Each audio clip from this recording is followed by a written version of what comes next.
Mark Cuban, renegade owner of basketball's Dallas Mavericks, internet billionaire, movie financier, and television network owner, might have been incarcerated by a different American president. At least that's the latest eruption from Mount St. O'Reilly in the no-sin zone.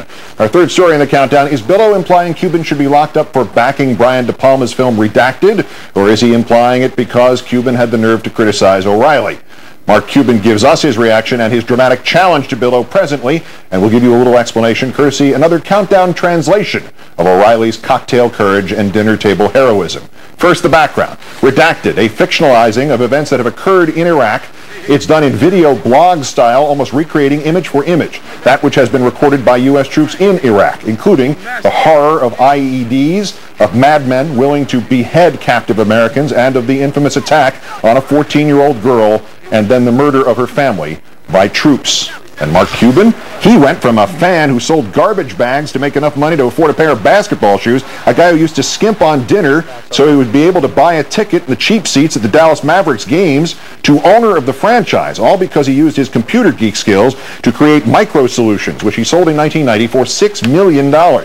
Then started Broadcast.net, which he sold in 1999 to Yahoo for nearly $6 billion. He has since launched HDNet, the television network that now employs Dan Rather, and 2929 Productions, which financed Redacted. He has been under Bill O'Reilly's evil gaze since March of this year, and as usual, Billow's King Lear act, in which he threatens somebody with terrible consequences and boycotts and plagues of locusts, has produced nothing tangible other than making the object of his impotent rage richer. Last week, Billow took off on Redacted, and at a bloggers convention, Cuban thanked him.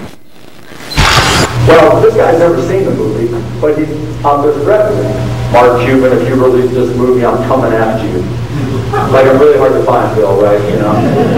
I'll get to Dancing with the Stars finale, just come on, show up, and you tell me what's on your mind. But at the same time, there is every bit of me just wants to say, Bill O'Reilly is a moron. For a specific movie like Redacted, which is really going to be a small movie, he's making it bigger and bigger and bigger by the day, and so I'm very grateful to him. You know, Bill O'Reilly, my new best friend. Nothing gets O'Reilly to invent a phony crusade faster than when somebody slams him successfully. You may have noticed that he used to gladly get up at the crack of dawn to grace the Today Show with his presence. But once I started pounding him, NBC News suddenly had a radical left-wing agenda and was passing atomic secrets to the Soviet Union, or we'd slip Dennis Miller some drug that destroyed his ability to be funny or something. I can never remember the specifics. So last night, right after sending his stalker producer out to ambush somebody else about whom Billow has an inferiority complex, orally detonated on Mark Cuban. There's no question this film will incite anti-American hatred around the world, but Cuban doesn't seem to care and has lashed out at me for reporting the situation. Translation: I haven't seen this film, but since I speak for everybody, my intuition about what I think it'll be like is the final word. Okay, this is for you, Mr. Cuban. I would never sit through a movie that shows American troops raping and murdering a 14-year-old girl. Ever.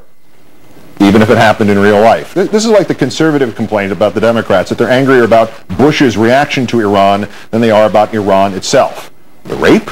That's okay with Bill. A movie showing the rape? An outrage. You ought to be ashamed of yourself while you're dancing with the stars, sir. Hundreds of thousands of brave military people are risking their lives so you can do the mambo without fear of some terrorist blowing you the hell up. Your arrogance is horrifying. The mambo. The fear-free mambo. Translation: Al-Qaeda's next target, TV reality shows.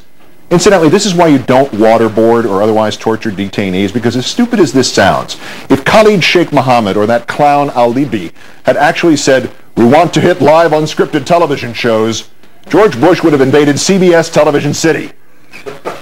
During World War II, President Roosevelt might have incarcerated Mark Cuban, and General Patton would have slapped the tar out of him. Billow talking incarceration. Once again, he's under the mistaken impression that he has his own police. Plus, in this sentence, Bill has foolishly hearkened back to his worst subject in school, history. He already famously blew the multiple choice test on World War II. Who were the war criminals at Malmedy? A, the Nazis, or B, the American prisoners slaughtered by the Nazis?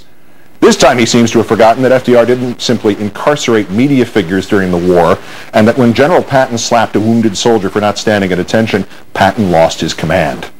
Billow's knowledge of World War II apparently derives mostly from films or things he vaguely remembers from his own dreams. But this canard O'Reilly uses about presidents incarcerating people is serious, and we will cover it seriously in a moment with constitutional lawyer Bruce Fein. But back to the fun. Today, Cuban's anti-American actions are ignored in many quarters. That must change. So I am asking Dallas Mavericks ticket holders to bring signs to the arena that say, support the troops. Very simple, no negative, just support the troops. That way Cuban might get the message. Oops. The Mavericks' home game Thursday night against San Antonio has, since before O'Reilly's self-immolation, been scheduled as Texas National Guard Green-Out Night. Cuban's team and the National Guard are to hand out 20,000 T-shirts, the backs of which bear the Guard's toll-free 800 number for recruitment and its slogan, Defending Freedom Since 1636, which they want all fans to wear to show support for the troops since the game's being telecast nationally. The Mavericks also have a Seats for Soldiers program, and they encourage fans to bring signs that say things like, support the troops. And if any movie theater in your neighborhood shows this vile film Redacted, let's stand out in front of the theater with the same sign, support the troops. Translation. And when I say let's, well, it sounds like I mean let's you and I stand in front of the theater. I don't have the personal courage to go to the John by myself, so you won't actually see me out front with you and the other two protesters. Even if you disagree with the Iraq War, even if you dislike President Bush, no loyal American should support an enterprise that incites hatred against America. So, Bill, you're saying we shouldn't support the enterprise known as the Bush administration, or the enterprise in Iraq, or that enterprise that is most of our foreign policy? Why, Mr. O'Reilly, do you hate America?